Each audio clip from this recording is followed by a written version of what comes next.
tractor wheels that show the way and shape the world. Ford tractor wheels. How did they get that way? What new thoughts and ideas went into the building of these tractors that could show their raw, rugged power under any and all conditions? In the challenging heat and dust of bone-dry fields, in the unyielding hardness of the sun-baked soils of clay, in the choking softness of slush and mud,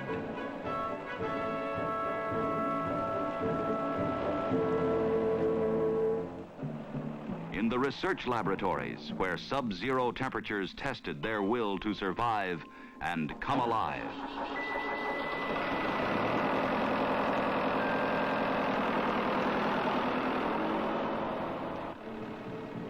What new capabilities were built into these tractors so they could withstand the abuse of the careless operators and provide the maximum efficiency for those operators who use the tractor to its best advantage?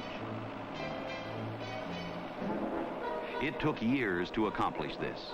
Years of developing, building and testing and rebuilding and retesting to create a worldwide tractor line capable of meeting the needs and requirements of tractor users in every part of the globe.